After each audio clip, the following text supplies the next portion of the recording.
الذين اصطفى خصوصا على إمام الأنبياء وسيد الورى وعلى آله وأصحابه الذين آثروا الهدى على الدجى وسلم تسليما كثيرا أما بعد فأعوذ بالله من الشيطان الرجيم بسم الله الرحمن الرحيم وقالوا كونوا هودا أو نصارى تهتدوا قل بل ملة إبراهيم حنيفا وما كان من المشركين آمنت بالله صدق الله مولانا العظيم وصدق رسوله النبي الكريم ونحن على ذلك لمن الشاهدين والشاكرين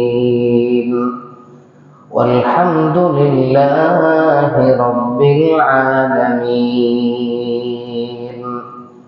সকলে মহব্বতের সাথে দরুদ ইব্রাহিম পাঠ করি اللهم صل على محمد وعلى آل محمد كما صليت على إبراهيم وعلى آل إبراهيم إنك حميد مجيد اللهم بارك على محمد وعلى آل محمد كما باركت على إبراهيم وعلى آل إبراهيم إنك حميد مجيد الحمد لله আল্লাহ রব্বুল আলামিনের দরবারে শুকরিয়া আদায় করি যিনি আমাদেরকে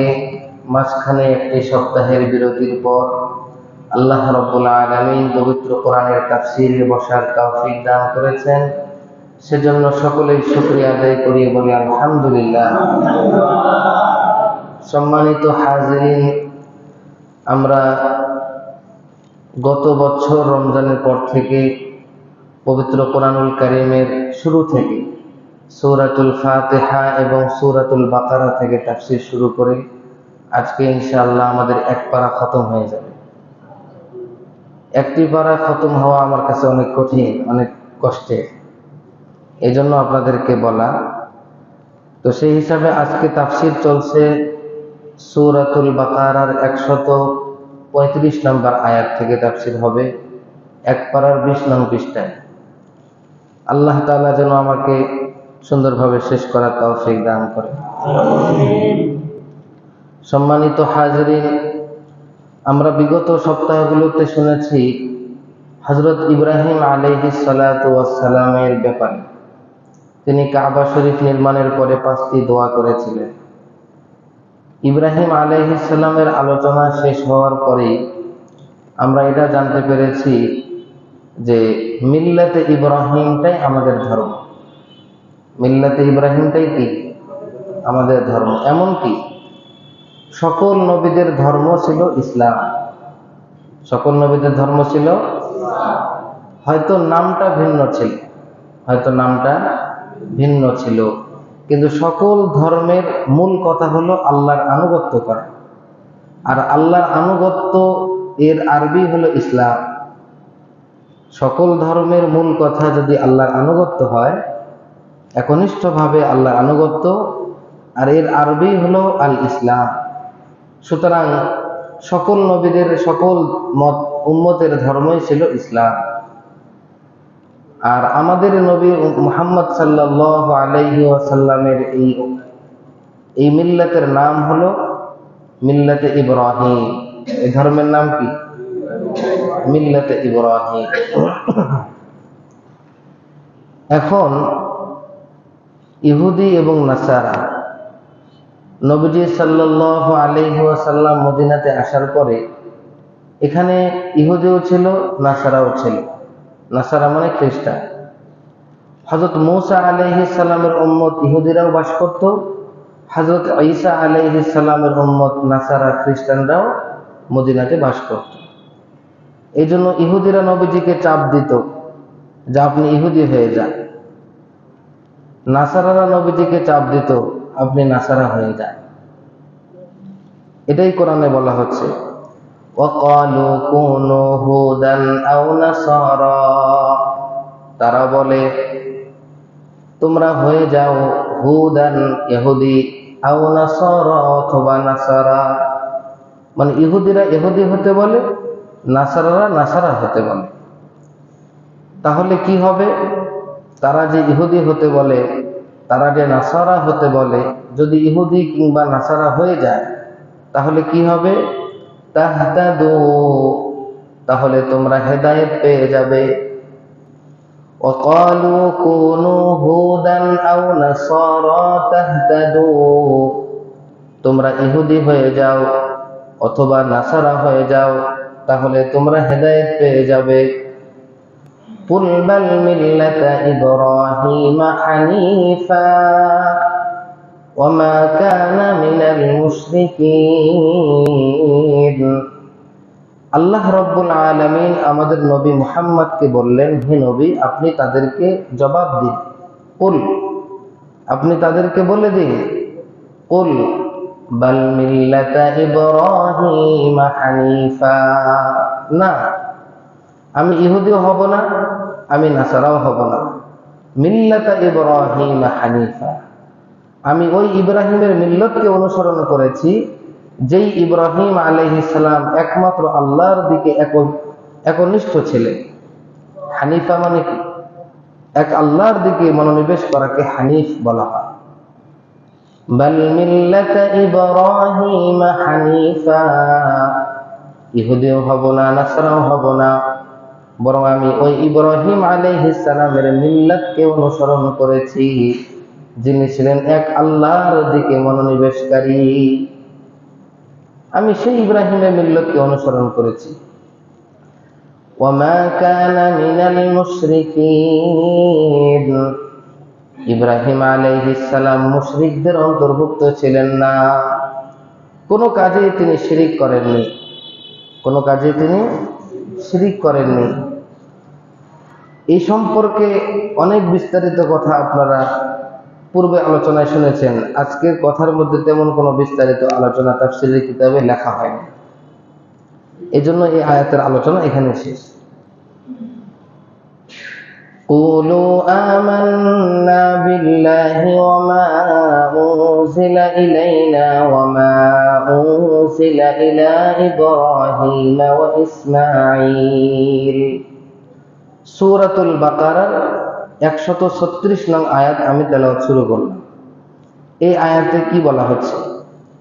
সূরাতুল বাকারার 136 নম্বর আয়াতে বলা হচ্ছে মিল্লাতে ইব্রাহিম কি জিনিস।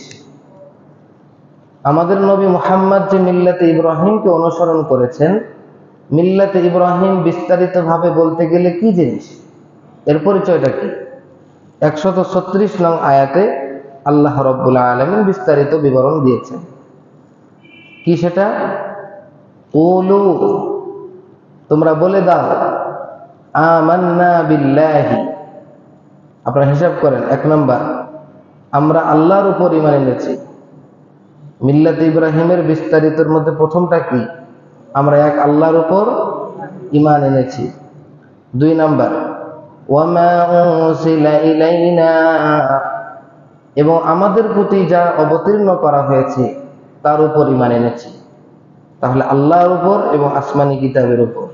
3 নাম্বার, ওয়া মা উনজিলা ইলা ইব্রাহিম, ইব্রাহিম আলাইহিস সালামের প্রতি যা অবতীর্ণ করা হয়েছে তার উপর ঈমান এনেছি। 4 নাম্বার, ওয়া ইসমাঈল, 5 নম্বর ওয়া ইসহাক, 6 নম্বর ওয়া ইয়াকুব, 7 নম্বর ওয়াল আসবাত।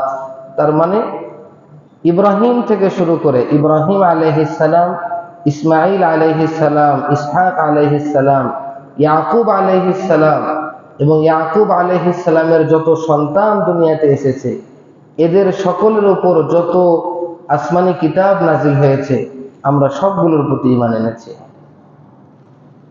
তাহলে এই পর্যন্ত 7টা হলো।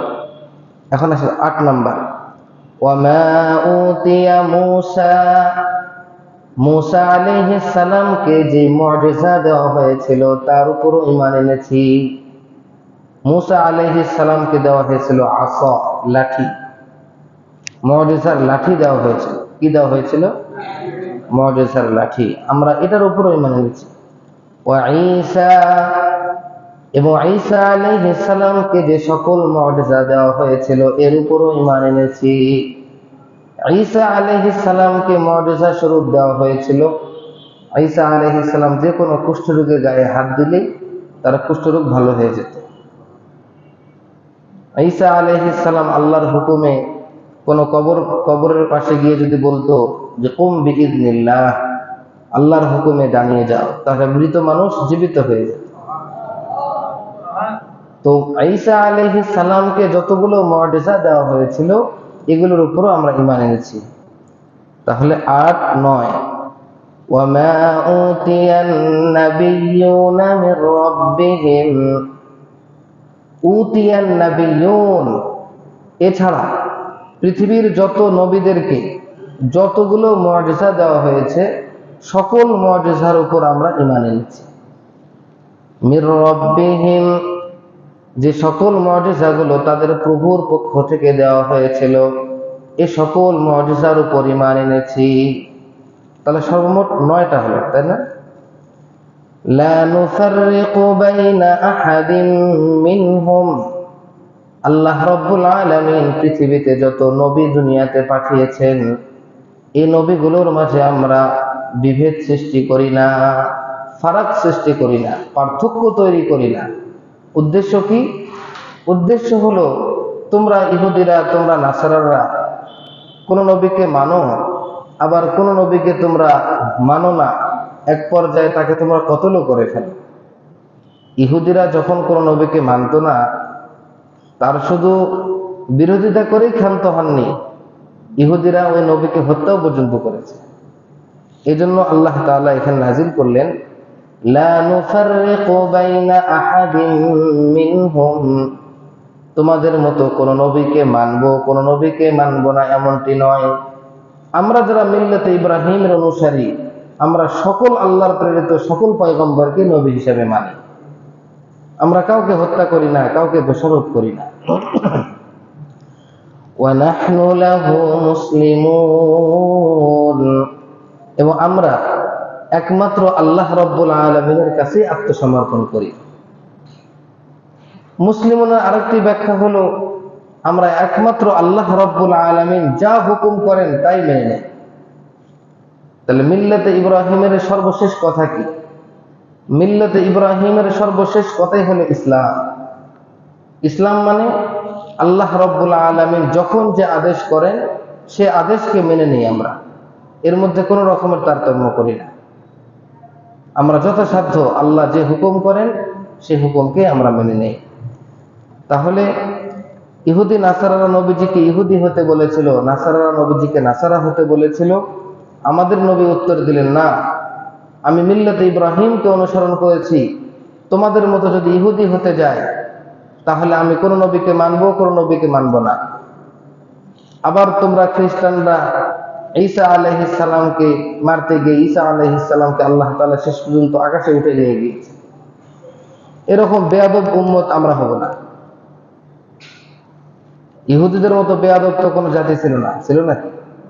এরকম জঘন্য কোনো জাতি দুনিয়াতে ছিল না। এজন্য আমরা তোমাদের মতো হব না। কোন নবীর সঙ্গে বেয়াদবি করব, কোন নবীকে মানবো, কোন নবীকে আল্লাহ বানিয়ে ফেলবো, কোন নবীকে আল্লাহর পুত্র বলবো। উযাইর ইবনুল্লাহ, তারা তো বলেছে উযাইর আলাইহিস সালাম আল্লাহর ছেলে। ওয়াকালাতিন নাসারা আল মাসীহ ইবনুল্লাহ, খ্রিস্টানরা বলেছে মাসীহ ঈসা আলাইহিস সালাম আল্লাহর পুত্র। এরকম কোন আজেবাজে ঈমান আমরা আনব না। ওয়া নাহনু লাহু মুসলিমুন, আমরা একমাত্র আল্লাহ রাব্বুল আলামিনের কাছে আত্মসমর্পণ করি। তিনি আমাদেরকে যে আদেশ করেন আমরা সেটাই মানি, আমরা তোমাদের কথা শুনবো না। এখানে কয়েকটি কথা আছে। ওয়া ইয়াকুব ওয়াল আসবাত, এই আয়াতের মাঝখানে আসবাত একটি শব্দ গেছে, যে আমরা ইয়াকুব আলাইহিস সালামের প্রতি যা নাজিল করা হয়েছে তার উপরও ঈমান এনেছি। ইয়াকুব আলাইহিস সালামের যতগুলো সন্তান দুনিয়াতে এসেছে এবং এই সন্তানদের উপর যাদেরকে নবী করে আসমানি কিতাব দেওয়া হয়েছে তাদের উপরও ঈমান এনেছি। এই আসবাত শব্দটি বহু বচন। আসবাতুন শব্দটির এক বচন হলো সাবতুন। সাবতুন মানে হলো কবিলাহ, কবিলাহ মানে গোত্র। সাবতুন শব্দের আরেকটি অর্থ হলো জামাআত, দল। তো ইয়াকুব আলাইহিস সালামের সন্তানদেরকে গোত্র বলা হচ্ছে, কিংবা ইয়াকুব আলাইহিস সালামের সন্তানদেরকে জামাআত বলা হচ্ছে। এর কারণ কি? এর কারণ তাফসীরের কিতাবের মধ্যে দুইটি উল্লেখ করা হয়েছে। একটি হলো ইয়াকুব আলাইহিস সালামের 12টি সন্তান ছিল, ছেলে সন্তান। কয়টি? 12টি ছেলে সন্তান ছিল। এই 12টি ছেলে সন্তান কিন্তু ওই আজিজে মিশর যখন ইউসুফ আলাইহিস সালাম সেখানে যখন খাদ্যমন্ত্রী ছিলেন, তখন ইয়াকুব আলাইহিস সালামের এই 12টি ছেলে সন্তান কিন্তু সেখানে গিয়েছিল। তো কথা হলো, ইয়াকুব আলাইহিস সালামের এই 12 ছেলেকে গোত্র বলা হচ্ছে কেন, দল বলা হচ্ছে কেন? এর কারণ হলো আল্লাহ রাব্বুল আলামিন ইয়াকুব আলাইহিস সালামের 12টি ছেলের ঘরে এতগুলো সন্তান দান করেছেন। হাজার হাজার সন্তান দান করার কারণে ইয়াকুব আলাইহিস সালামের প্রত্যেকটি ছেলের সন্তানরা একটা গোত্রে পরিণত হয়ে গেছে। প্রত্যেকটি ছেলের সন্তানদের একটি কি হয়ে গেছে? গোত্র হয়ে গেছে। এই জন্য ইয়াকুব আলাইহিস সালামের সন্তান না বলে আল্লাহ বললেন ইয়াকুব আলাইহিস সালামের গোত্র। আচ্ছা, 2 নম্বর কারণ, ইয়াকুব আলাইহিস সালামের সন্তান না বলে আসবাত বলে জামাআত কিংবা গোত্র কেন বললেন? এর কারণ 2 নম্বর হচ্ছে, আল্লাহ রাব্বুল আলামিন পৃথিবীতে কোন কোন বর্ণনা মতে 1,25,000, কোন কোন বর্ণনা মতে 2,25,000 দুনিয়াতে নবী পাঠিয়েছে, ঠিক না? তো 1,25,000 কিংবা 2,25,000 কিংবা এই হিসাবটাই আপনি বাদ দিয়ে আপনি ধরুন হাজার হাজার নবী দুনিয়াতে এসেছে। কত নবী? হাজার হাজার নবী। হাজার হাজার নবীর মধ্য থেকে একমাত্র আল্লাহ রাব্বুল আলামিন 10 জন নবী দুনিয়াতে পাঠিয়েছেন অন্য গোত্রে। বাকি হাজার হাজার কিংবা লক্ষ লক্ষ নবী পাঠিয়েছেন এই ইয়াকুব আলাইহিস সালামের সন্তানদের মধ্যে। আল্লাহ রাব্বুল আলামিন যত হাজার নবী দুনিয়াতে পাঠিয়েছেন, এই হাজার হাজার নবী সকলেই এসেছে ইয়াকুব আলাইহিস সালামের এই 12 সন্তানের ঘরে। আর শুধুমাত্র আলাদা 10টা নবী এসেছে অন্য গোত্রে। আলাদা 10 জন নবী কোথায় এসেছে? ইয়াকুব আলাইহিস সালাম ছাড়া অন্য বংশে। যেই 10 জন নবী ইয়াকুব আলাইহিস সালামের বংশে আসেননি, এই 10 জন নবীর নাম কি? এই 10 জন নবীর নাম হলো, 1 নম্বর হযরত আদম আলাইহিস সালাম, 2 নম্বর নূহ আলাইহিস সালাম, 3 নম্বর শুআইব আলাইহিস সালাম, 4 নম্বর হুদ আলাইহিস সালাম, 5 নম্বর সালেহ আলাইহিস সালাম, 6 নম্বর লূত আলাইহিস সালাম, 7 নম্বর ইব্রাহিম আলাইহিস সালাম, 8 নম্বর ইসহাক আলাইহিস সালাম, 9 নম্বর ইয়াকুব আলাইহিস সালাম, 10 নম্বর ইসমাইল আলাইহিস সালাম, 11 নম্বর মুহাম্মদ সাল্লাল্লাহু আলাইহি ওয়াসাল্লাম। তাহলে 11 জন হয়ে গেল। আসলে তাফসীরের কিতাবের মধ্যে আদম আলাইহিস সালামকে বাদ দিয়ে হিসাব ধরা হয়েছে। তাফসীরের কিতাবের মধ্যে আদম আলাইহিস সালাম ব্যতীত শুধুমাত্র 10 জন নবী আল্লাহ তাআলা ইয়াকুব আলাইহিস সালাম ছাড়া অন্য গোত্রে পাঠিয়েছেন। আর বাকি হাজার বলেন কিংবা লক্ষ নবী বলেন, তারা সকলেই এসেছে ইয়াকুব আলাইহিস সালামের বংশের মধ্যে।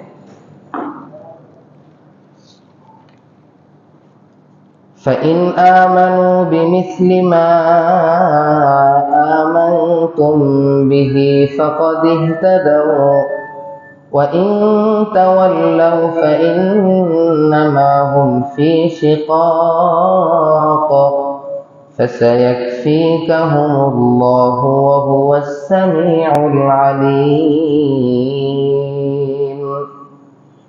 আল্লাহ রাব্বুল আলামিন সূরাতুল বাকারার 137 নং আয়াতে বলেন ফাইন আমানু, তারা কি বলেছিল ভাই? তারা বলেছিল হয় ইহুদি হয়ে যাও অথবা নাসারা হয়ে যাও, তোমরা হেদায়েত পেয়ে যাবে, ঠিক না? আল্লাহ কি বলেন?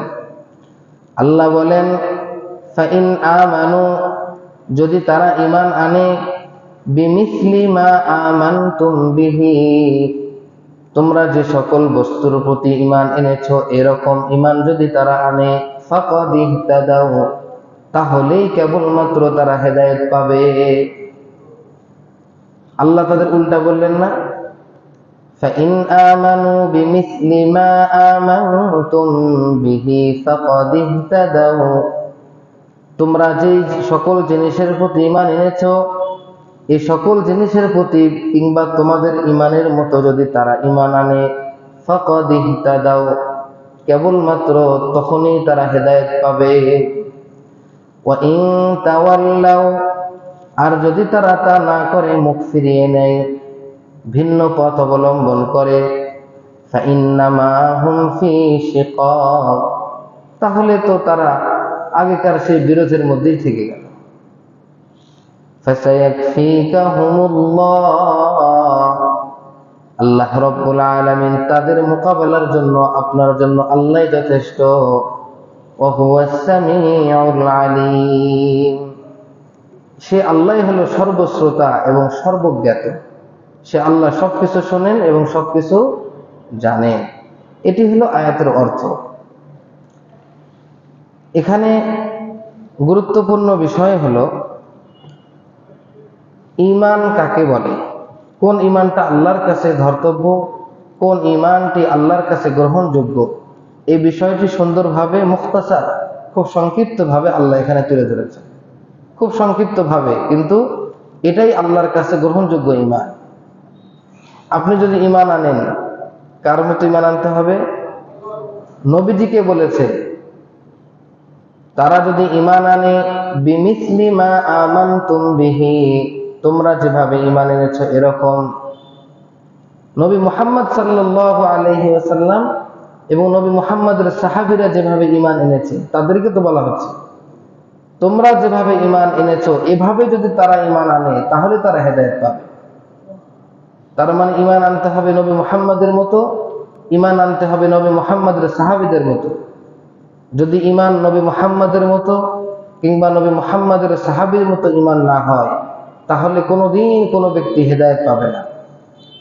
কোনোদিন ওই ব্যক্তি কি পাবে না? হেদায়েত পাবে না। এটা হলো ঈমানের সব থেকে গ্রহণযোগ্য কথা। এটাই, এই ঈমানটাই আল্লাহর কাছে ধর্তব্য। এছাড়া বিকল্প পথ আপনি চলেন, যদি সাহাবীদের সাথে ঈমান মিলে না, নবীর সঙ্গে ঈমান মিলে না, তাহলে সেই ঈমান গ্রহণযোগ্য হবে না। এখন আসুন বিস্তারিত আলোচনা। বিস্তারিত আলোচনা হলো আমার নবী মুহাম্মদ সাল্লাল্লাহু আলাইহি ওয়াসাল্লাম এবং সাহাবায়ে কেরাম রিদওয়ানুল্লাহি তাআলা আলাইহিম আজমাইন পৃথিবীর যে সকল বস্তুর প্রতি ঈমান এনেছিলেন এবং নবী এবং সাহাবীদের ঈমানটা যেই পদ্ধতির ছিল, আমি দুইটা কথা বললাম, যত বস্তুর প্রতি ঈমান এনেছিলেন এবং ঈমানটা যেরকম ছিল, সেই সকল বস্তুর প্রতি আমাদের ঈমান যদি থাকে এবং সেরকম যদি হয়, তাহলে আমাদের ঈমানটা নবী এবং সাহাবীর ঈমানের মতো হবে। কয়টি গুণ কথা বললাম? দুইটি ধরন। একটি হলো যত বস্তুর প্রতি তারা ঈমান এনেছে, আর দুই নম্বর কথা হলো যেভাবে ঈমান এনেছে। যদি আমাদের এই দুটা জিনিস এসে যায়, ওই সকল বস্তুর প্রতি ঈমান এবং যেভাবে ঈমানটা ছিল তাদের, সেই ধরনের ঈমান যদি আমাদের ভিতর আসে, তাহলে আমরা হেদায়েত পেয়ে যাব। আচ্ছা, আমাদের নবী এবং সাহাবায়ে কেরাম তারা ঈমান এনেছেন আল্লাহর উপর, আল্লাহর জাত এবং সিফাতের যেভাবে আল্লাহকে বিশ্বাস করেছেন, আল্লাহর সত্তাকে নিয়ে, আল্লাহর গুণগত বৈশিষ্ট্যের সাথে, ওভাবে যদি এক নম্বর আল্লাহর উপর এবং আল্লাহর ওই জাত এবং সিফাত সহকারে যদি আমরা বিশ্বাস করি, তাহলে আমাদের ঈমান ঠিক আছে। আল্লাহর পরে ফেরেশতাদের উপর ঈমান, আসমানি কিতাবের উপর ঈমান, ভাগ্যের তাকদীরের উপর ঈমান, নবী রাসূলগণের উপর ঈমান, আখিরাত দিবসের উপর ঈমান। এই সকল বস্তুর প্রতি যদি আমাদের ঈমান থাকে, তাহলে আমরা ঈমানদার। এবং যেই পদ্ধতিতে তাদের ঈমানটা ছিল ওই পদ্ধতিতে যদি থাকে, আমি আপনাদেরকে বোঝানোর জন্য সংক্ষিপ্তভাবে একটু বলি। যেমন ধরুন,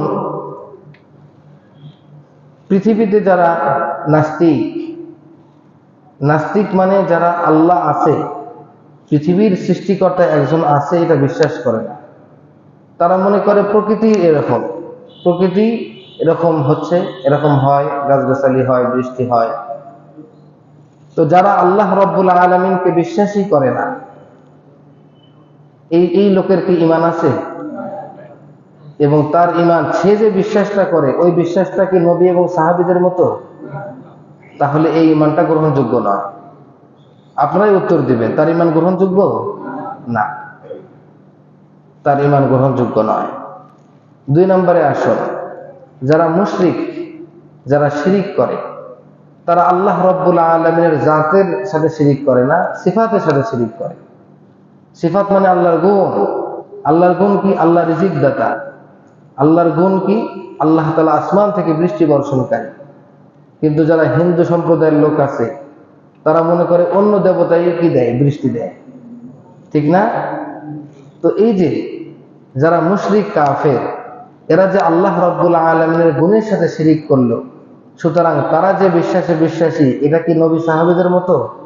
না, নবী সাহাবীদের মতো নয়, সুতরাং তাদের বিশ্বাস গ্রহণযোগ্য নয়।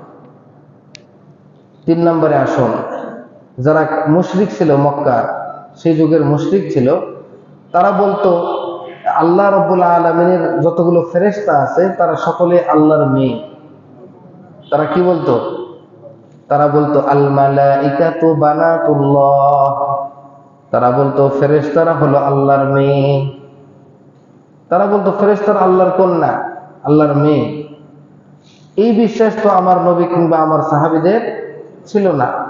সুতরাং মুশরিকরা ফেরেশতাকে বিশ্বাস করে, কিন্তু যেভাবে বিশ্বাস করা দরকার সেভাবে বিশ্বাস না হওয়ার কারণে মুশরিকদের ঈমান গ্রহণযোগ্য নয়।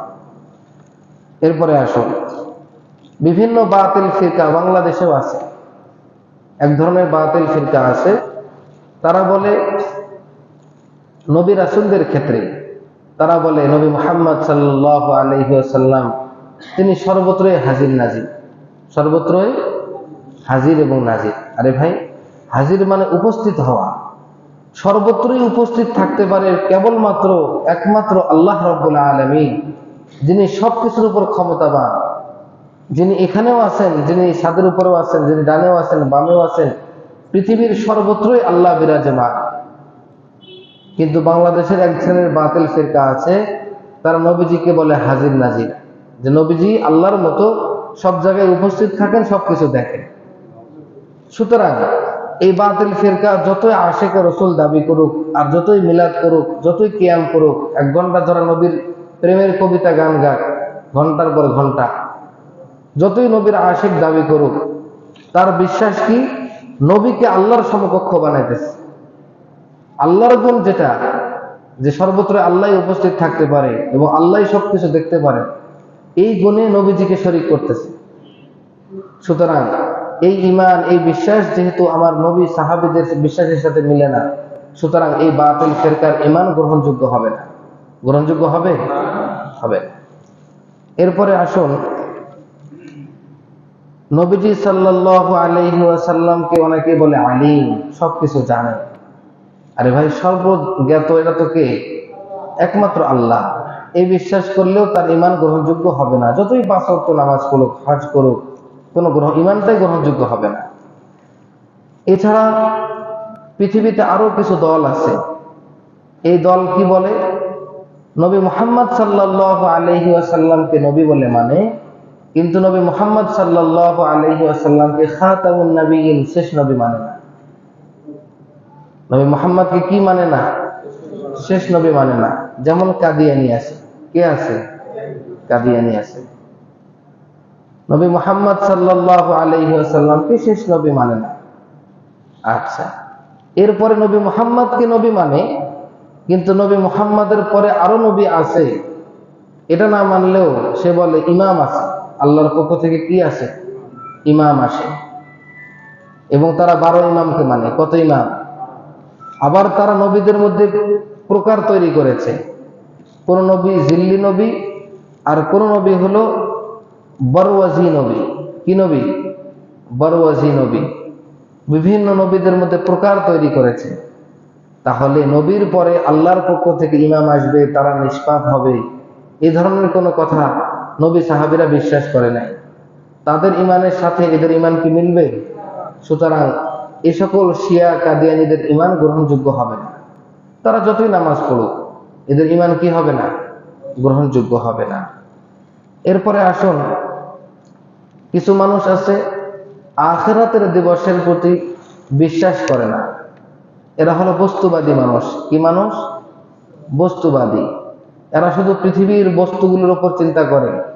আখিরাত আছে, মানুষ মরে যাওয়ার পরে আবার জীবিত হবে, এটা তারা কোনোদিন বিশ্বাসই করতে চায় না। পরকাল বলতে কোনো কিছু নাই তারা বলে।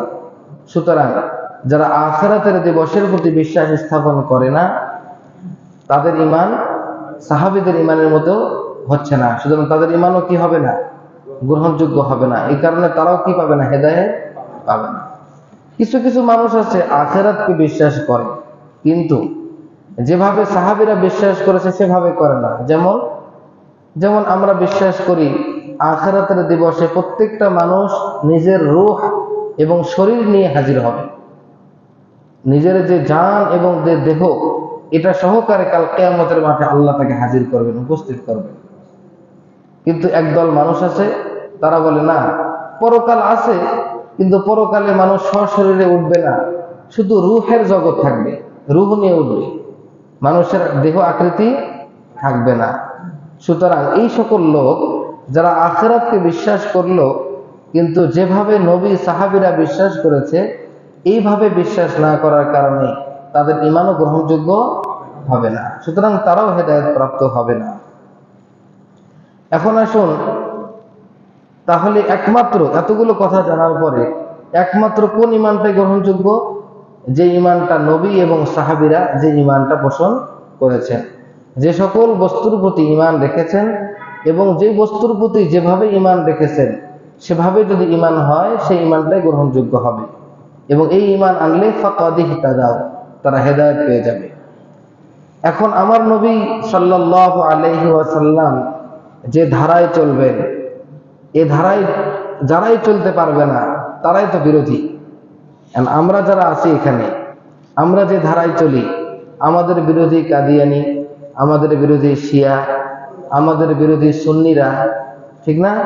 আমাদের বিরোধী নাস্তিকরা, আমাদের বিরোধী বস্তুবাদীরা, আমাদের বিরোধী ইহুদিরা, আমাদের বিরোধী নাসরারা আছে না? আল্লাহু আকবার। এই জন্য নবী মুহাম্মদ সাল্লাল্লাহু আলাইহি ওয়াসাল্লামকে বললেন, আপনি যে ধারায় চলবেন, এ ধারায় চলার সময় আপনার হাজারো বিরোধী তৈরি হবে। আপনার হাজারো কি হবে? বিরোধী তৈরি হবে। তখন এই বিরোধীদের সঙ্গে মোকাবেলা কিভাবে করবেন? তখন আল্লাহ রাব্বুল আলামিন বললেন, ফাসায়াকফিকাহুমুল্লাহ, এই সকল বিরোধীদের ক্ষেত্রে একমাত্র আল্লাহ রাব্বুল আলামিন আপনার জন্য যথেষ্ট হবে। আপনি দিনের কাজ করবেন, দিনের কাজ করবেন সহি তরিকায়, আপনার বিরোধী থাকবে, আপনার এই বিশ্বাসটা তাদের মন মতো হবে না, এই আমলটা তাদের মন মতো হবে না, আপনার বিরোধিতায় লেগে যাবে, আপনার জানের শত্রু হবে, কিন্তু আপনি এই কাজে লেগে থাকবেন। আল্লাহ তাআলাই তাদের বিরোধিতা থেকে বাঁচানোর জন্য আল্লাহই যথেষ্ট। এছাড়া আল্লাহ রাব্বুল আলামিন পবিত্র কালামের অন্যত্র বলেন, ইয়া আইয়ুহার রাসূলু বাল্লিগ মা উনসিলা ইলাইকা মির রাব্বিক ওয়া ইন লাম তাফআল ফামা বাল্লাগতা রিসালাতাহু ওয়াল্লাহু ইয়াসিমুকা মিনান নাস। ইন্নাল্লাহা লা ইয়াহদিল কওমাল কাফিরিন। আল্লাহ রাব্বুল আলামিন বলেন, হে রাসূল, সম্মানিত রাসূল, আপনার প্রতি যা নাযিল করা হয় আপনি তাবলীগ করে দিন, বাল্লিগ, মানুষের কাছে পৌঁছায় দিন। ওয়া ইল্লাম তাফআল, আর যদি আপনি এই দায়িত্ব পৌঁছায় না দেন, ফামা বাল্লাগতা রিসালাতা, আপনি কিন্তু আপনার রিসালাতের দায়িত্ব সঠিকভাবে পালন করলেন না। আপনি এই দায়িত্ব আঞ্জাম দিন, আঞ্জাম দিতে গিয়ে যদি আপনার উপর আঘাত আসে, ওয়াল্লাহু ইয়াসিমুকা মিনান নাস, এই সকল মানুষের আঘাত থেকে আল্লাহ আপনাকে হেফাজত করবেন। তাহলে পবিত্র কালামুল্লাহ শরীফের ওই আয়াত থেকেও আমরা বুঝতে পারলাম, যারা দ্বীনের রাস্তায় সঠিকভাবে কাজ করতে থাকবে, দাওয়াত দিতে থাকবে, এদেরকে মানুষ আক্রমণ করতে চাবে, কিন্তু একে থেমে যাওয়া যাবে না। আল্লাহ তাআলাই তাকে হেফাজত করবে। এবং এখানেও আল্লাহ তাআলা একই কথা বললেন, ফাসায়াকফিকাহুমুল্লাহ, আপনার জন্য আল্লাহই যথেষ্ট হবে। ফাসায়াকফিকাহুমুল্লাহু ওয়া হুয়াস সামিউল আলীম, আল্লাহ তাদের ক্ষেত্রে আপনার জন্য যথেষ্ট হবেন, তিনি সবকিছু শোনেন এবং সবকিছু জানেন। সিবগাতাল্লাহি ওয়া মান আহসানু মিনাল্লাহি সিবগাহ ওয়া নাহনু লাহু আবিদুন। সিবগাতাল্লাহ, সিবগাতুন মানে রং, সিবগাতাল্লাহ মানে আল্লাহর রং, মানে আমরা আল্লাহর রং কবুল করে নিয়েছি। সিবগাতাল্লাহ মানে কি? আমরা আল্লাহর রং কবুল করে নিয়েছি। ওয়ামান আহসানু মিনাল্লাহি সিবগা, আল্লাহ রাব্বুল আলামিনের থেকে কে উত্তম রংদাতা আছে? আল্লাহর থেকে তো উত্তম রং কাহারো কাছে নাই। সবথেকে উত্তম রং যদি কাহারো কাছে থাকে, কার কাছে আছে? আল্লাহর কাছে আছে। ওয়া নাহনু লাহু আবিদুন, আর আমরা সে আল্লাহরই ইবাদত করব, অন্য কাহারও ইবাদত করব না। এখানে সিবগাতাল্লাহ, আল্লাহর রঙের কথা কেন বললেন? যে আমরা আল্লাহর রং কবুল করেছি। এখানে সিবগাতাল্লাহ মানে হলো মিল্লাতাল্লাহ। সিবগাতাল্লাহ মানে কি? মিল্লাতাল্লাহ। আমরা আল্লাহর রং কবুল করেছি মানে আল্লাহর ধর্ম কবুল করেছি। আর আল্লাহর থেকে উত্তম ধর্মদাতা তো কেউ নাই। আমরা যে ধর্মে চলছি, আমরা যে আকীদা বিশ্বাস লালন করছি, ডাইরেক্ট আল্লাহর পক্ষ থেকে নাজিলকৃত হিদায়াত, নাজিলকৃত মিল্লাত, নাজিলকৃত ধর্ম, নাজিলকৃত রং। সুতরাং আল্লাহ থেকে উত্তম হেদায়েত দানকারী, উত্তম ধর্মদাতা তো কেউ থাকতে পারে না। তো সিবগাতাল্লাহ এটা হলো মূলত মিল্লাতাল্লাহ। সিবগাতাল্লাহ মানে কি? মিল্লাতাল্লাহ মানে আল্লাহর ধর্ম আমরা কবুল করে নিয়েছি। দেখুন কি কয়েকটা আয়াত পূর্বে আপনারা শুনেছেন, মিল্লাতা ইব্রাহিম, ইব্রাহিমের মিল্লাত আলোচনা শুনেছেন না গত কয়েক সপ্তাহে? অর্থাৎ আমাদের মুহাম্মদ সাল্লাল্লাহু আলাইহি ওয়াসাল্লামের ধর্মটা মূলত কার ধর্ম? ইব্রাহিম আলাইহিস সালামের ধর্ম। তাফসীরের কিতাবের মধ্যে লিখেছে, ধর্ম কোনোদিন মানুষের হতে পারে না। আদম আলাইহিস সালামেরও নয়, মুসা আলাইহিস সালামেরও নয়, ঈসা আলাইহিস সালামেরও নয়, ইব্রাহিম আলাইহিস সালামের নয়, মুহাম্মদ সাল্লাল্লাহু আলাইহি ওয়াসাল্লামেরও নয়। ধর্ম যদি থাকে একমাত্র আল্লাহর ধর্ম। কার ধর্ম? কিন্তু ইব্রাহিমের সঙ্গে যে লাগাই দেওয়া হলো মিল্লাতা ইব্রাহিম, এটা হলো মাজাজা। এটা বলা হয়েছে যে এই ধর্মটা, এই পদ্ধতিটা ইব্রাহিম আলাইহিস সালাম অবলম্বন করেছে। এই পদ্ধতিটা কে অবলম্বন করেছে? ইব্রাহিম আলাইহিস সালাম অবলম্বন করার কারণে এটা ইব্রাহিমের সাথে, নামের সাথে মিলে গেছে, ইব্রাহিমের নামের সঙ্গে মিলে গেছে। কিন্তু মূলত ধর্মদাতা কে? আল্লাহ। এই জন্য সিবগাতাল্লাহ নয়, মিল্লাতাল্লাহ, যে আমরা আল্লাহর মিল্লতকে গ্রহণ করেছি। কিন্তু আল্লাহর মিল্লত ধর্মটাকে রং কথা কেন বললেন? যে আল্লাহর রং গ্রহণ করেছি, এই রং শব্দটা কেন বললেন? এটা বলার পিছনে কারণ আছে। এটা বলার পিছনে দুইটা কারণ। এক নম্বর কারণ হলো, তৎকালীন যুগের খ্রিস্টানরা, নাসারারা, তাদের যখন কোনো সন্তান জন্মগ্রহণ করত, তখন তারা সপ্তম দিনে, সন্তান জন্মের সপ্তম দিনে একটা রঙের মধ্যে সন্তানকে ডুবায় দিত। ডুবায় দিয়ে পুরা শরীর রঙিন করে ফেলত। এর দ্বারা তাদের উদ্দেশ্য হতো, যখন আমরা রঙের মধ্যে ডুবাইয়া দিছি, সুতরাং এই সন্তান এখন থেকে খাঁটি খ্রিস্টান হয়ে গেছে। কি হয়ে গেছে? খাঁটি নাসারা, নাসারানিয়াত ধর্মের উপরে সে একদম পুখতা পাকা হয়ে গেছে। 2 নম্বর তাদের আকীদা বিশ্বাস হলো যে যখন এই রঙের মধ্যে ডোবানো হয়, তখন এই সন্তানের কোনো আর গুনাহ থাকে না, সমস্ত পাপ থেকে সে পবিত্র হয়ে যায়। আল্লাহ রাব্বুল আলামিন এখানে সিবগাতাল্লাহ বলে বললেন, তোমরা যে রঙের মধ্যে ডুবায়া শরীর রঙিন করে তোমরা ভাবো এই ধর্মের মধ্যে সে পাকাপুক্ত হয়ে গেছে, ওটা মূলত আসল ধর্ম নয়। আসল ধর্ম হলো আল্লাহর ধর্ম। আল্লাহর ধর্ম যখন কে গ্রহণ করে, তখন সে প্রকৃতপক্ষে আল্লাহর রঙে রঙিন হয়। তোমরা যে রঙে রঙিন হয়েছো, এটা তো পানিতে ধুলেই মিটে যায়, পানিতে ধুলেই এ রং উঠে যায়। দ্বিতীয় কথা হলো, তোমরা এটাকেই পবিত্রতার কারণ মনে করো, অথচ তোমরা খতনা করো না। তো খতনা না করার কারণে তো শরীর নাপাক থেকে যায়, হাজারো রং মাখাক, খতনা না করলে কি পাক হবে? পাক হবে না। সুতরাং তোমাদের পাক হওয়ার কোনো তরিকাই সহি তরিকা না। রং একমাত্র আল্লাহর রং। প্রকৃত রং যদি থাকে, সে রংটা হলো আল্লাহর রং, সেটা হলো আল্লাহর দ্বীন এবং ইসলাম। সিবগাতাল্লাহ, আমরা আল্লাহর রং গ্রহণ করেছি। ওয়ামান আহসানু মিনাল্লাহি সিবগা, আল্লাহর থেকে উত্তম রং আর কার আছে? ওয়া নাহনু লাহু আবিদুন, আর আমরা সে আল্লাহরই ইবাদত করি। এখন আসুন, আল্লাহ রাব্বুল আলামিন রং যে বললেন আল্লাহর রং, এটার 1 নম্বর কারণ তো বললাম। আল্লাহ আল্লাহর রং কেন বলেছেন? নাসারারা যে রঙে ডুবায়, ওটাকে বিরোধিতা করার জন্য আল্লাহ বলছেন এটা আল্লাহর রং। ইসলাম কবুল করাটা হলো কি? আল্লাহর রং কবুল করা। এটা 1 নম্বর, তাদেরকে বিরোধিতা করার জন্য আল্লাহ বলেছেন এটা আল্লাহর রং। 2 নম্বর, দ্বীন ইসলামকে আল্লাহর রং বলল এজন্য যে যখন মানুষ প্রকৃতপক্ষে দ্বীন ইসলাম কবুল করবে, তখন তার মাথা থেকে পা পর্যন্ত বাস্তবে রূপটা পরিবর্তন হয়ে যাবে। আগে মাথায় কোনো টুপি থাকতো না, এখন টুপি। আগে মাথার চুল কাটার কোনো নিয়ম ছিল না, এখন একটা নিয়মের মধ্যে সে চুল কাটে। আগে শরীরের পোশাকের মধ্যে যেমন তেমন পোশাক পরতো, এখন কিন্তু ইসলামের পোশাক পরে ইসলামের রং ফুটে উঠেছে। মোষের মধ্যে ইসলাম, দাড়ির মধ্যে ইসলাম।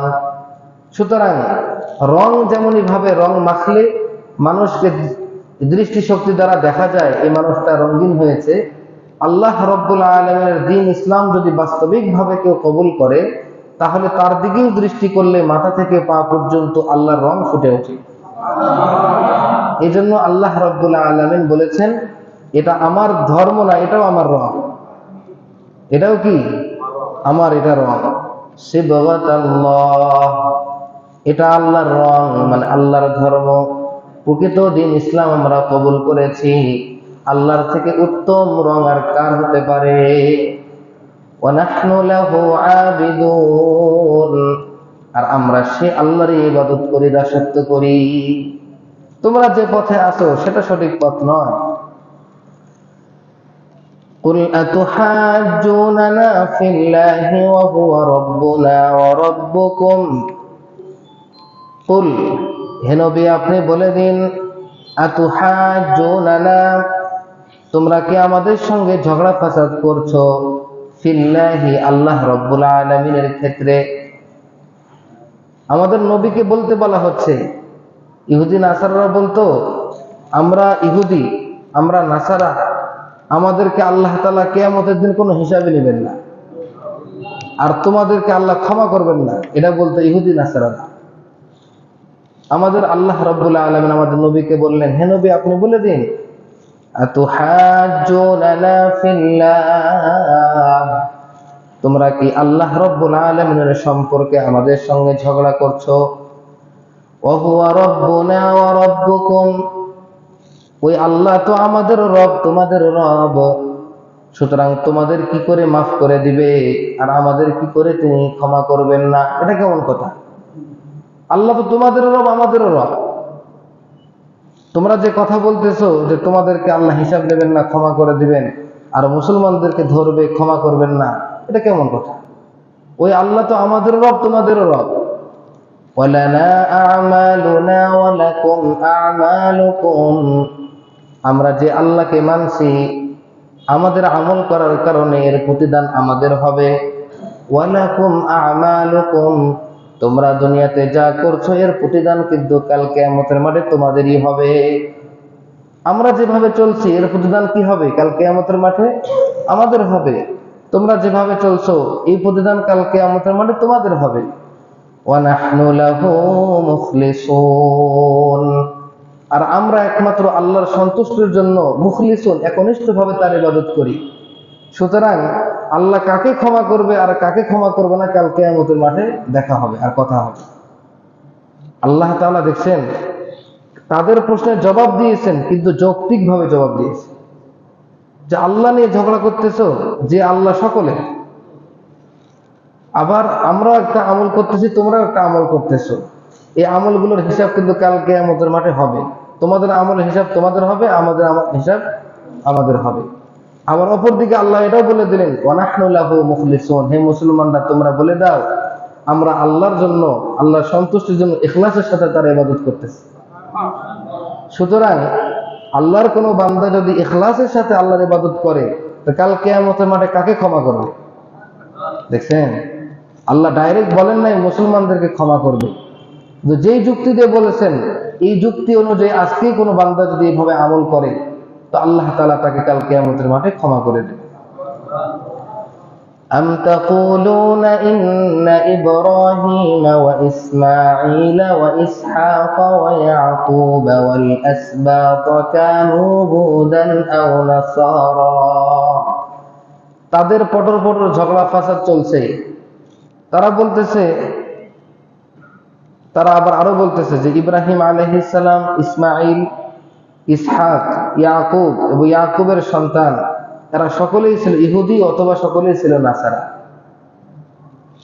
তারা মুহাম্মদকে, নবী মুহাম্মদকে এসে বলে যে তুমি যত নবীর নাম কও, ইব্রাহিম, ইসমাঈল, ইসহাক, ইয়াকুব এবং ইয়াকুব আলাইহিস ইসলামের বংশে যত বনি ইসরায়েলের নবী এসেছে এরা সকলেই ইহুদি ছিল অথবা সকলেই নাসারা ছিল, কেউ তো ইসলামী ধর্মের ছিল না।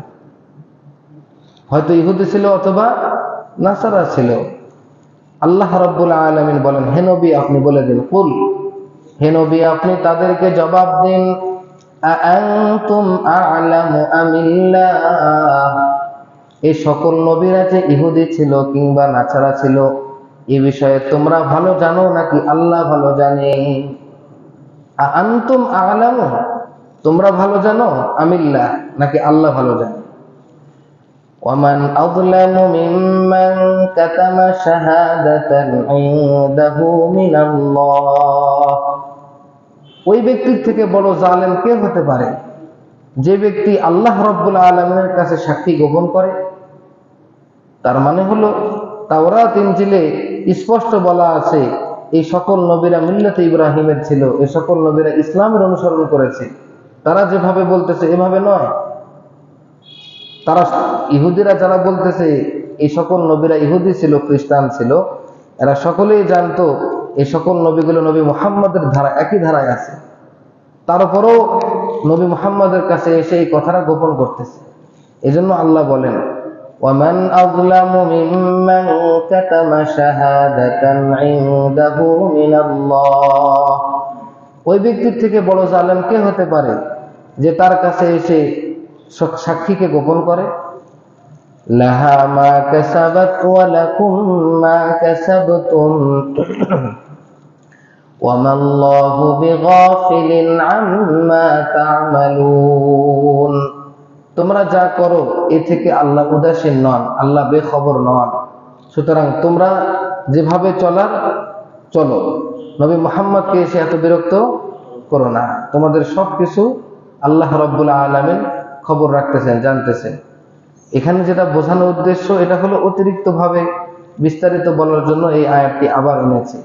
নবী মুহাম্মদকে বারবার বিরক্ত করতো যে এরা ইহুদি ছিল, নাসারা ছিল। আল্লাহ বলেন তোমরা ভালো জানো নাকি আল্লাহ ভালো জানে?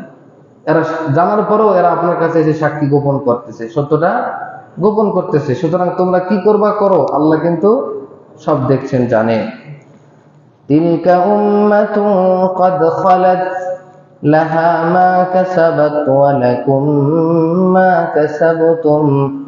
এই সকল নবী এবং নবীদের যে উম্মত ছিল, তিলকা উম্মাতুন ক্বাদ খালাত, যত নবী এবং নবীর যত উম্মত ছিল তারা সকলেই দুনিয়া থেকে অতিবাহিত হয়ে গেছে। নাকি কেউ আছে? ক্বাদ খালাত, তারা সকলেই দুনিয়া থেকে অতিবাহিত হয়ে গেছে। লাহা মা কাসাবাত ওয়া লাকুম মা কাসাবতুম। ওই উম্মতরা দুনিয়া থেকে চলে গেছে, ওই উম্মত দুনিয়াতে কি করে গেছে? লাহা মা কাসাবাত, যা করে গেছে কাল কিয়ামতের মাঠে তা পাবে। ওয়া লাকুম মা কাসাবতুম, এখন তোমরা দুনিয়াতে যা করছো, উপার্জন করছো, এটাও তোমরা কাল কিয়ামতের মাঠে পাবে। সুতরাং কাজের দিকে দৃষ্টি দাও। কোথায় দৃষ্টি দাও? কাজের দিকে দৃষ্টি দাও। যে উম্মতরা চলে গেছে ওটা নিয়ে অযথা পেশাল পারো না। ওরা দুনিয়া থেকে চলে গেছে, যা আমল করে গেছে ওটা কাল কিয়ামতের মাঠে পাবে, আর তোমরা দুনিয়াতে যা করতেছো এটাও কাল কিয়ামতের মাঠে তোমরা পাবে। ওয়ালা তুসআলুনা আম্মা কানু ইয়ামালুন, তারা কি করে এ সম্পর্কে তোমাদেরকে জিজ্ঞাসা করা হবে না। তারা কি করেছে? ইহুদিরা ছিল না নাসারা ছিল, ইব্রাহিম, ইসহাক, ইসমাইল, ইয়াকুব, ইয়াকুবের সন্তানরা কি করেছে এই সম্পর্কে তোমাদেরকে জিজ্ঞাসা করা হবে না। এই হলো আয়াতের অর্থ। আলহামদুলিল্লাহ, এখান থেকে এক পারা খতম হয়ে গেল। তো সামনে অগ্রসর হই, নামাজ তো 8:30টায়। সকলেই বলি আলহামদুলিল্লাহ।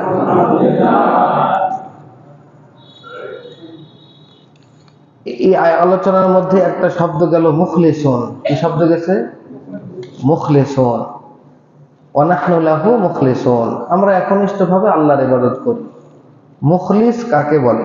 মুখলিস কাকে বলে? এখানে হযরত সাঈদ ইবনে জুবাইর রাহিমাহুল্লাহ তিনি বলেন যে মুখলিস হলো একটা মানুষ আল্লাহর জন্য খালেস হবে।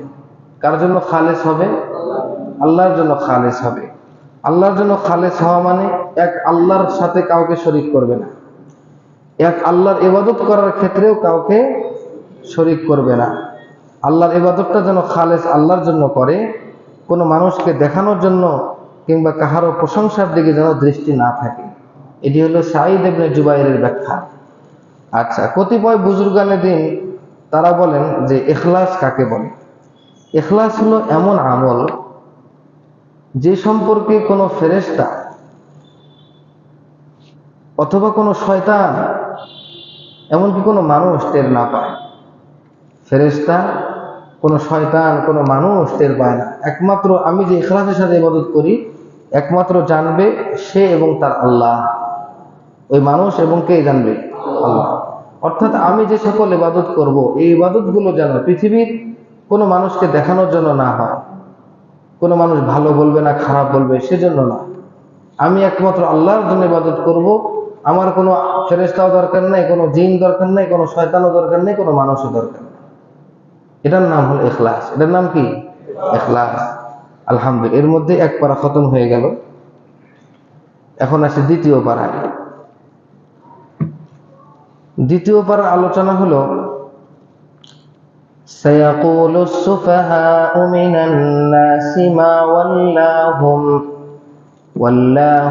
আন কিবলাতিহিমুল্লাতী কানু আলাইহা কুল লিল্লাহিল মাশরিকু ওয়াল মাগরিব ইয়াহদি মান ইয়াশাউ ইলা সিরাতিন মুস্তাকিম।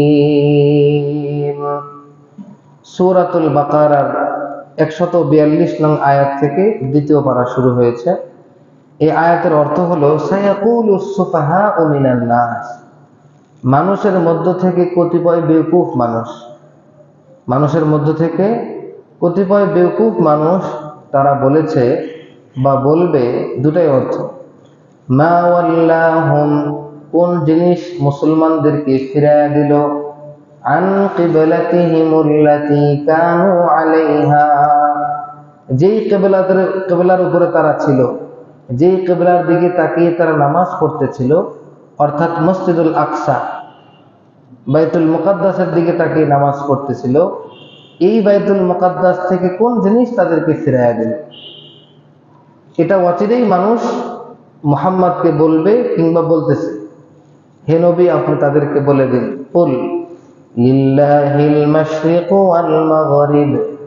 হে নবী, আপনি তাদেরকে বলে দিন, আরে ভাই, পূর্ব দিকে মুখ করো আর পশ্চিম দিকে মুখ করো, সমস্ত দিক তো আল্লাহ, সমস্ত দিক তো বাইতুল মুকাদ্দাসের দিকে মুখ করে নামাজ পড়ি কিংবা বাইতুল্লাহ শরীফের দিকে নামাজ পড়ি, দিকটা তো আল্লাহ। কুল লিল্লাহিল মাশরিকু ওয়াল মাগরিব। হে নবী, আপনি বলে দিন, পূর্ব এবং পশ্চিম সব দিক একমাত্র আল্লাহর। ইয়াহদি মান ইয়াশাউ ইলা সিরাতিন মুস্তাকিম। আল্লাহ রাব্বুল আলামিন যাকে চান তাকে সিরাতে মুস্তাকিমের হিদায়াত দান করেন। এই হলো আয়াতের অর্থ। আর যারা পেছাল পাড়বে, প্রশ্ন করবে, আপত্তি জানাবে, এরা সিরাতে মুস্তাকিমের উপর থাকতে পারবে না। এই হলো আয়াতের অর্থ। আমি আপনাকে আজকে যে তাফসীর যতটুকু আলোচনা করব এটা হলো একটি উপর, আর আগামী সপ্তাহে এই আয়াতের ডিটেলস তাফসীর শুরু হবে ইনশাআল্লাহ। সংক্ষিপ্ত আপনাদেরকে যেটা বলতে হবে সেটা হলো যে নবী মুহাম্মদ সাল্লাল্লাহু আলাইহি ওয়াসাল্লাম মদিনাতে আসার পরে বাইতুল মুকাদ্দাসের দিকে মুখ করে নামাজ পড়তেন। কতদিন পড়তেন এগুলো সব আগামীকাল বলা হবে, আগামী সপ্তাহে। তো হঠাৎ করে নবীজি সাল্লাল্লাহু আলাইহি ওয়াসাল্লামকে বলা হলো, আপনি এখন বাইতুল মুকাদ্দাসের দিকে মুখ করবেন না, কিবলার দিকে মুখ করে নামাজ পড়েন। এখন মুসলমানদের উপর আপত্তি করার জন্য বহু মানুষ তো তখন ছিল, ইহুদিরা ছিল, নাসারারা ছিল, তারা অলরেডি বলেই ফেলেছে, কিংবা তারা বলবে। এদিকে লক্ষ্য করে নবীজি আগেই নবীজিকে উত্তর জানিয়ে দিয়েছেন, তারা যদি আপত্তি করে আপনি তাদেরকে বলে দিবেন যে পূর্ব দিকে মুখ করি আর পশ্চিম দিকে মুখ করি, সবই তো কার? আল্লাহ। আর এভাবে মেনে নেওয়াটাই হলো প্রকৃত হেদায়েত। সুতরাং আল্লাহ যাকে চান তাকে হেদায়েতের পথ দেখান। তোমরা যদি না চাও, আল্লাহ যদি তোমাদের ভাগ্যে হেদায়েত না রাখে, তোমরা হেদায়েত পাবে না। এখন আসুন, কিবলা কাকে বলে? কিবলা বলা হয় মানুষ যেদিকে মুখ করে, মানুষ যেদিকে মুখ করে সেদিকে কি বলা হয়? কিবলা। অর্থাৎ মানুষ মুখ করার দিককে কিবলা বলা হয়, মানুষ মুখ করার দিককে কিবলা বলা হয়। মানুষ মুখ করবে কার দিকে? মানুষ মুখ করবে একমাত্র আল্লাহ ওয়াহদাহু লা শারীকা লাহুর দিকে। পৃথিবীর সকল মানুষ যারা আল্লাহকে মানে তারা একমাত্র কার দিকে মুখ করবে? এক আল্লাহ, একক, যার কোনো শরীক নাই, তার দিকে মুখ করবে। এই দৃষ্টিকোণ থেকে প্রত্যেকটা মুমিন যখন ইবাদত করার সময় হবে, যখন যার মন চাবে, যে স্থানে মন চাবে, যেদিকে মুখ করে মন চাবে, যার মন চাবে পূর্ব দিকে, যার মন চাবে পশ্চিম দিকে, উত্তর দিকে, দক্ষিণ দিকে, যার যেখানে যখন যেদিকে মন চায় সে সেখানেই এক আল্লাহ ওয়াহদাহু লা শারীকা লাহুর দিকে মুখ করে নামাজ পড়তে পারবে। কথা কি ঠিক আছে? তাতে কোনো সমস্যা নাই। 2 নম্বর বিষয়, পৃথিবীতে মুসলমান কি একটা আছে না পৃথিবীতে কোটি কোটি মুসলমান? আচ্ছা, মুসলমানদের ইবাদত 2 ধরনের। কয় ধরনের ভাই? এক ধরনের ইবাদত হলো ইনফিরাদি, প্রাইভেট, নিজস্ব, ব্যক্তিগত। আর এক ধরনের ইবাদত হলো ব্যক্তিগত না, সমষ্টিগত। কি গত? সমষ্টিগত। যেমন ধরুন আল্লাহর জিকির, এটা কি আমার নিজের জিকির না? নিজের জিকির আমি নিজে করব। কখন করব? আমার ব্যাপার। 2 নম্বর হলো রোজা। আমার রোজা আমি রাখবো, কোন দিন রাখবো এটা একমাত্র আমি জানি, ঠিক না? এরকম অসংখ্য তেলাওয়াত, অনেক ইবাদত আছে যেগুলো একমাত্র নিজস্ব ইবাদত, একা একা করতে হয়। কি করতে হয় ভাই? আচ্ছা, মুসলমানদের ইবাদতের 2 নম্বর ধরন হলো সমষ্টিগত ইবাদত। সমষ্টিগত ইবাদত হলো হজ আদায় করা, সমষ্টিগত ইবাদত হলো জামাতের সাথে নামাজ আদায় করা, ঠিক না? এগুলো হলো সমষ্টিগত ইবাদত। তো ইবাদত 2 ধরনের। মুসলমানরা যদি একাকী ইবাদত করে, যার যখন মন চায় বছরের যে কোনো দিন রোজা রাখবে, জিকির করবে, কি তেলাওয়াত করবে, তার ব্যাপার। কিন্তু সমষ্টিগত ইবাদতের ক্ষেত্রে এসে দাঁড়ায় একটা সুশৃঙ্খল নিয়ম। সমষ্টিগত ইবাদতের মধ্যে কি লাগে? যে কোনো সমষ্টিগত একটা জিনিসের ক্ষেত্রে সুশৃঙ্খল কোনো আইন লাগে, যাতে করে পুরা দলটাকে একটা শৃঙ্খলার মধ্যে রাখা যায়। সেদিকে লক্ষ্য করে আপনি একটা সমষ্টিগত মানুষ, লক্ষ লক্ষ মানুষ হজে গেছে, এই মানুষগুলো যদি নিজের মতো এক এক দিকে করে নামাজ পড়ে, দেখতে কেমন লাগবে? খারাপ লাগবে না? লাগতে পারে। আল্লাহ রাব্বুল আলামিন সমষ্টিগত মানুষদেরকে, লক্ষ কোটি মানুষদেরকে একটা দিকে একত্রিত করার জন্য আল্লাহ তাআলা বলেছেন। কয় দিকে? একটা দিক। সেই দিকটা কোন দিক হবে? সেই দিকটা কোন দিক হবে? যদি আপনি মনে করেন পৃথিবীর যেমন পাকিস্তান একটা রাষ্ট্র, আফ্রিকা একটি রাষ্ট্র, দুবাই একটা রাষ্ট্র, এটা রাষ্ট্র না? আমরা যদি পৃথিবীর মানুষকে একটা শব্দ দিয়া, একটা বস্তু দিয়ে এক করতে চাই, পারবো না। যেমন আমরা যদি সকলেই বলি যে বাংলাদেশি হতে হবে, মুসলমান হতে গেলে কি হতে হবে? বাংলাদেশি হতে হবে, তাহলে কি সম্ভব? মুসলমান হতে গেলে সবাই ফর্সা কালারের, সাদা কালারের হতে হবে, তাহলে কি সম্ভব? মুসলমান হতে গেলে সকলকে, আরো অনেকগুলো উদাহরণ দেওয়া হয়েছে।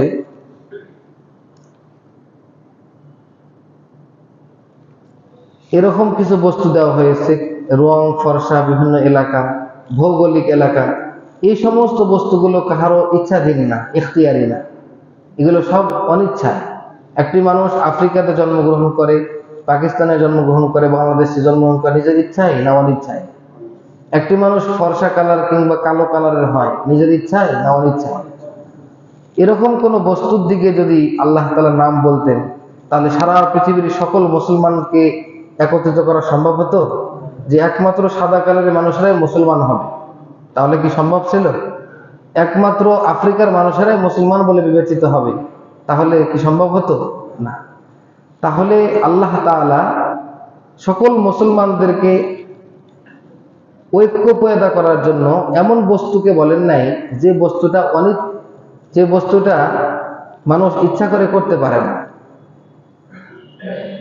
কথাটা কি কঠিন হয়ে যাচ্ছে? বরং আল্লাহ রাব্বুল আলামিন এমন বস্তুর দিকে ইশারা করেছেন বা বর্ণনা হুকুম করেছেন, যে বস্তুটা প্রত্যেকটা মানুষ ইচ্ছা করে করতে পারে। প্রত্যেকটা মানুষ কি করতে পারে? ইচ্ছা করে আমল করতে পারে। ভাই, ইচ্ছা করে আমল করতে পারে।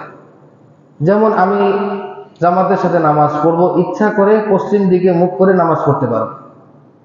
আমরা 10 জন মানুষ কিংবা লক্ষ মানুষ জামাতের সাথে নামাজ পড়বো, ইচ্ছা করে পশ্চিম দিকে মুখ করে নামাজ পড়তে পারবো। কিন্তু ইচ্ছা করে মুসলমান হওয়ার জন্য সকলেই সাদা কালো হতে পারবো? ইচ্ছা করে সকলেই মুসলমান দাবি করার জন্য কি সকলে আফ্রিকা জন্মগ্রহণ করতে পারবো? পারবো না।